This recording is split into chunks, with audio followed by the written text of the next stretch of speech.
Gold, trusted gold buyers. మీరు తాకట్టు పెట్టిన బంగారాన్ని విడిపించి ఈ రోజు ఉన్న మార్కెట్ ధరకు కొనబడును. భారత స్వాతంత్ర్య అమృతోత్సవాల సందర్భంగా మనం సభకి నమస్కరించడంతో పాటు భారతమాత పాదార విందాలకి మనస్సులో నమస్కారం చేసుకుని మనం ప్రారంభం చేద్దాం.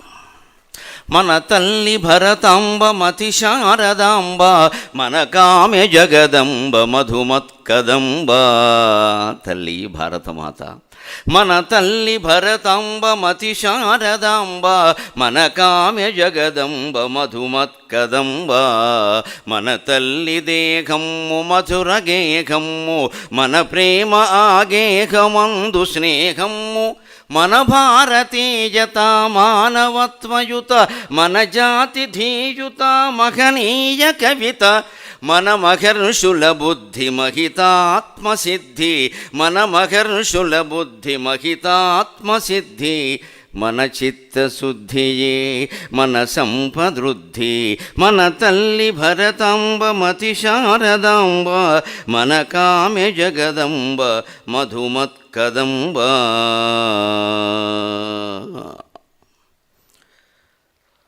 ఒక సినిమా పాటల్ని పుస్తకంగా వేయాల్సిన అవసరం ఏమిటి?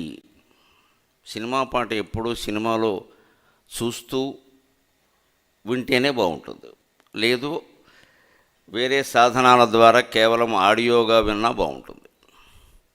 మాబోటిగాడు రాసిన కావ్యం అయితే వినడానికి చూడడానికి ఏం లేదు కాబట్టి చదివితేనే బాగుంటుంది. పాఠ్యం వేరు, శ్రవ్యం వేరు. సినిమా అనేది శ్రవ్యం దృశ్యం తప్పితే పాఠ్యం కాదు.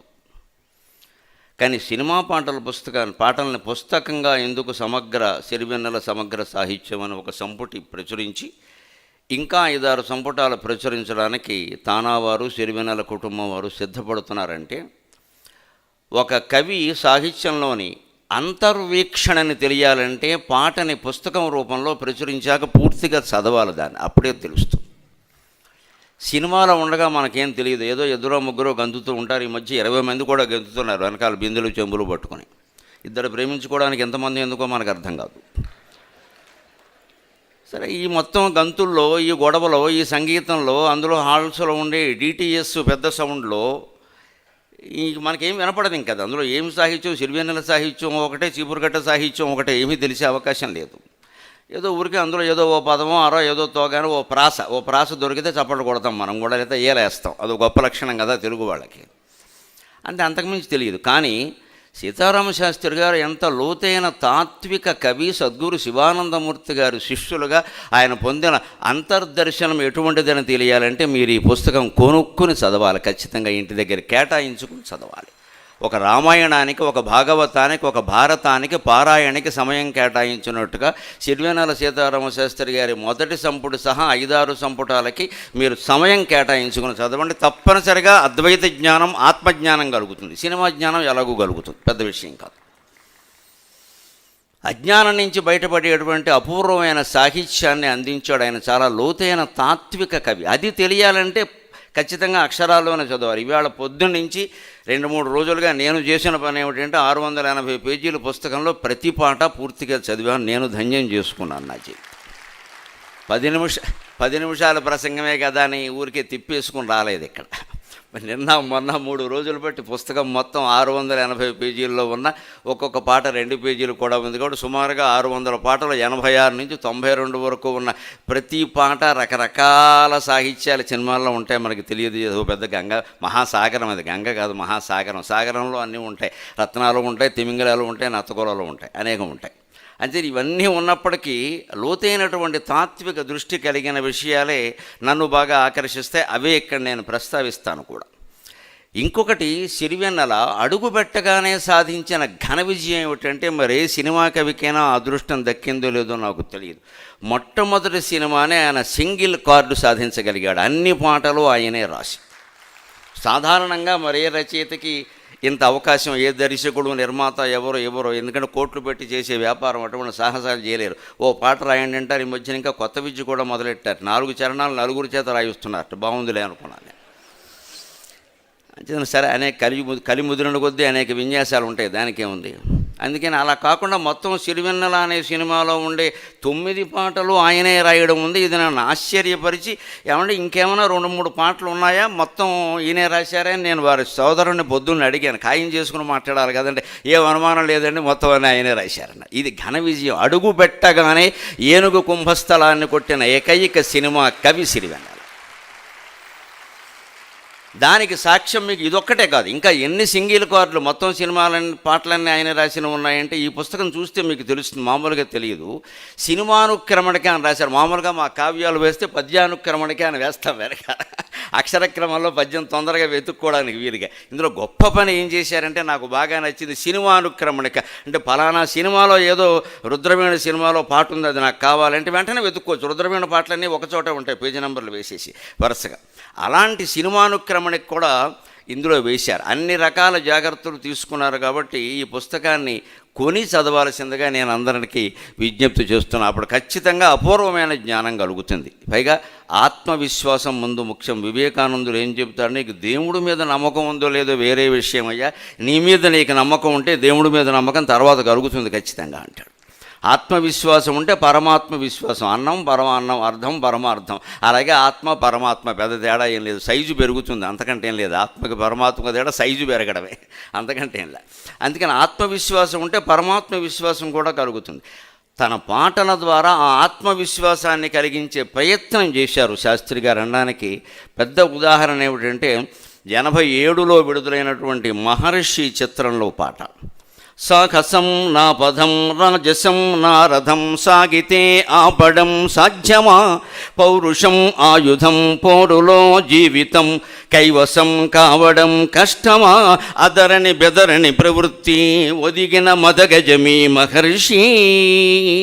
ఇక్కడ మహర్షి అని చిత్రం పేరే ఆ పాటలో వాడి మన మహర్షుల యొక్క చిత్తశుద్ధిని పట్టుదలని చెప్పారు ఖచ్చితంగా. ఎవడైనా జీవితంలో నిరాశ నిస్పృహ కలిగిన వెంటనే సీలింగ్ ఫేనాయ విద్మహే చున్నీ కంఠాయ ధీమహే అని దానికి చూడకుండా ఈ పాట చదివితే ఖచ్చితంగా ఆత్మహత్య మానేసి ఇంకో 60 ఏళ్ళు బతుకుతాడు కూడా, అనుమానం లేదు. సాహసం నా పదం రాజసం నా రథం అన్నాడు సరిగ్గా. ఊరికే సాహసం కోసం పదం సా సా రా రా ఇలా వాడాల్సిన కర్మ మామూలు వాళ్ళకు ఉంటుంది, సీతారామ శాస్త్రి గారికి ఉండదు, అవసరమేం లేదు. ఇది అయినా సాహిత్యంలో నిలబడి మహాకావ్యం రాసుంటే అలసాని పెద్దన మనుచరిత్ర లాంటిది మరొకటి దక్కుండేది. నాబోటుగాడు అది ఆశిస్తాడు ఖచ్చితంగా. అంతటి ప్రతిభ కలిగిన వాడు కాబట్టి యతి కోసమో ప్రాస కోసమో వాడాల్సిన కర్మ ఆయనకేమీ లేదు. రాజసం నా రథం, రథం అంటే యుద్ధం, యుద్ధం అంటే రజోగుణం. అది రాజసం ఉండాల్సిందే, అక్కడ సత్వగుణం ఉంటే పనికిరాదండి, సాహసం ఉండాల్సిందే. అంటే ఇవి ఉంటే సాధించడం ఏమైనా సాగితే దాన్ని ఆపడం సాధ్యమా అనడంతో పాటుగా ఇంకో మాట చెబుతున్నారు రెండోదంట. దానికి పౌరుషం ఆయుధం, పోరులో జీవితం కైవసం కావడం కష్టమా. ఎప్పుడు వ్యాపారంలో దెబ్బతిన్నా, రాజకీయాల్లో దెబ్బతిన్నా, సినిమా రంగంలో దెబ్బతిన్నా, ఇవన్నీ దెబ్బతినడానికి బాగా కేంద్రాలు. మా ప్రవచన రంగంలో ఎవరు దెబ్బతినరు, సుఖంగా ఉంటారు హాయిగా. ఇస్తే డబ్బులు ఇస్తారు, లేకపోతే వెళ్ళిపోతారు. కానీ ఉన్న డబ్బులు లాక్కునేవాడు ఎవడు లేడు ఇక్కడ.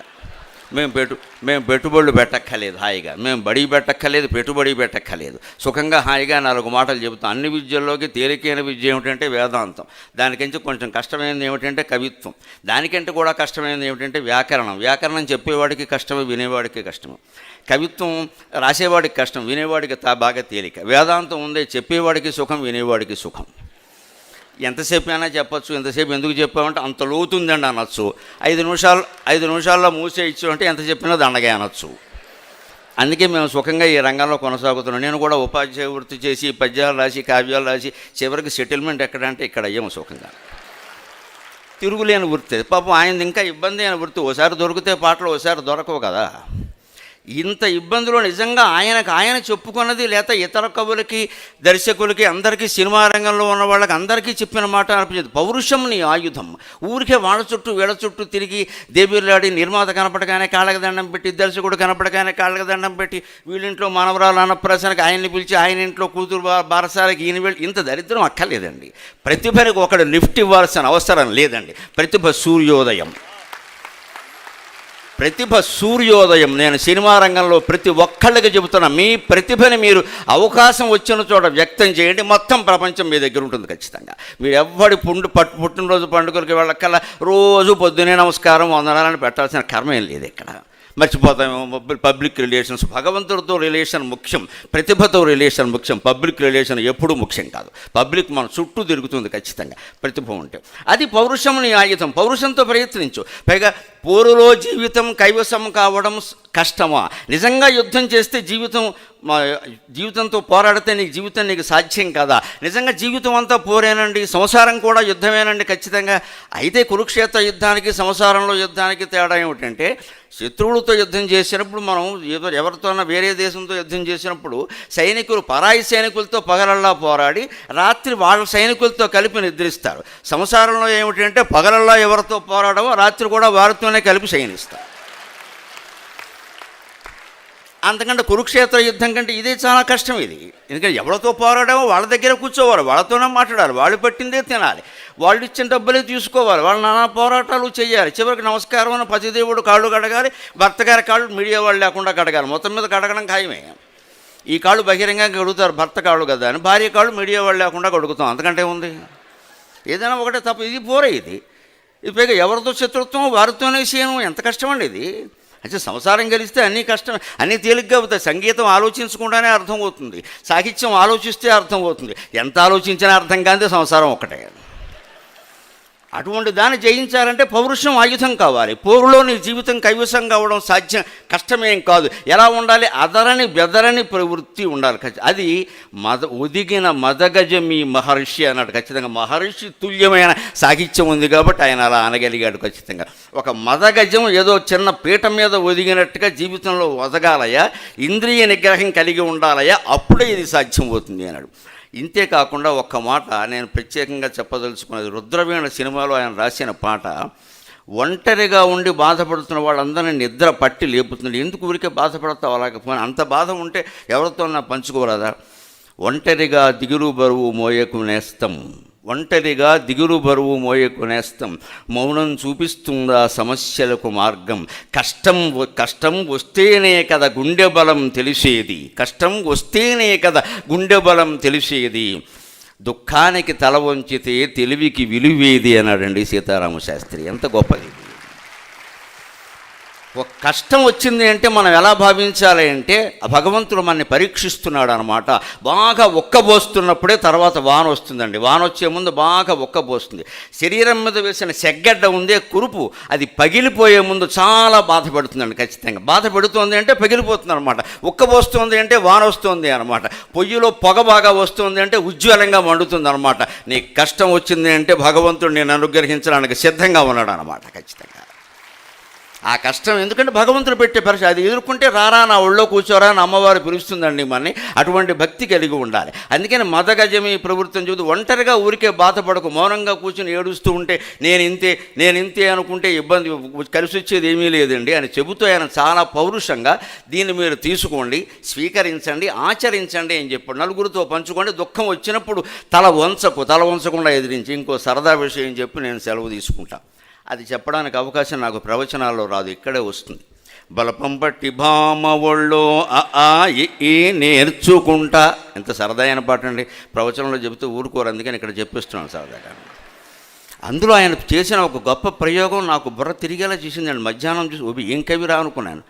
అమ్మహ అంటా అమ్మాడు అని కమహ ఉండేది ఎప్పుడు అన్నాడు ఆయన.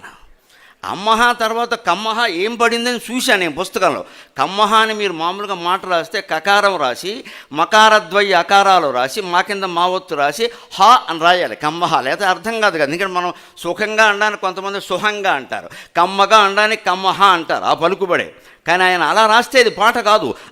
అహ అన్నారు కాబట్టి అక్షరాల్లో కమ్ అహా అంటే అహా వరకు అచ్చులన్నీ అయిపోయాక కాగుణంతం నేర్పుతారు. కాగుణంతంలో చివరొచ్చే మాటలు ఏమిటంటే కమ్ కహ అని వస్తాయి. పూర్ణానుస్వరంతో కమ్, విసర్గలతో కహ వస్తుంది ఖచ్చితంగా. అందుకని కమ్ అహా అని రాసి కమ్మహ అనే పదం ధ్వనించేలా చేసిన ఏకైక కవి సిరివెన్నెల. ఒక్క మాట చెప్పి అర నిమిషంలో సెలవు తీసుకుంటా. చాలా ఉత్తేజం కలిగిస్తుంది. ఒక ప్రవచనకర్త ఆధ్యాత్మిక సందేశంతో ముగించాలి. బలపం పట్టుకుని భామ ఒళ్ళో ముగిస్తే బాగుండదు. మళ్ళీ రేపు మీడియాలో రాస్తాడు ఈయన. ఇది కూడా మొదలెట్టాడు. జై జై గణేశ అని కూలీ నెంబర్ 1 సినిమాలో రాశారు ఆయన పాట 91 ప్రాంతాల్లో. అందులో గణేశుడికి వాహనం ఎలకైతే చిట్టెలుకవు కదా, ఇంత భారం ఎలా భరిస్తున్నామంటే దానికి కారణం చెప్పాడండి. ముజ్జగములు తిప్పిందిరా, ముచ్చెమటలు కక్కిందిరా, అందువల్ల ఈ వరం లభించిందిరా అన్నాడు ఆయన. వినాయకుడిని ముజ్జగాలు తిప్పింది, ముచ్చెమటలు కక్కింది. అంటే నువ్వు కష్టపడి సంపాదిస్తే సాధించలేనిది లేదు. పైగా ఒక ఆధ్యాత్మిక రహస్యం చెప్పి నేను సెలవు తీసుకుంటా. మన పురాణ కథలో ఎంత గొప్పవో తెలిస్తే, వినాయకుడు వాహనం పేరు ఎలక అనకూడదండి, దానికో పేరు ఉందండి. వాళ్ళ అమ్మ నాన్న దానికో పేరు పెట్టారు, అనింద్యుడు దాని పేరు. వినాయకుడు వాహనం పేరు అనింద్యుడు. అనింద్యుడు అంటే ఎవ్వరూ నిందించే అవకాశం లేని వ్యక్తి. మనం జీవితంలో ఇతరులు వేలెత్తి చూపించాల్సిన అవసరం లేకుండా బతికితే మనం భగవంతునికి వాహనం అవుతాం. అది సిరివెన్నెల సందేశం, అది సీతారామ శాస్త్రి పాట. సెలవు.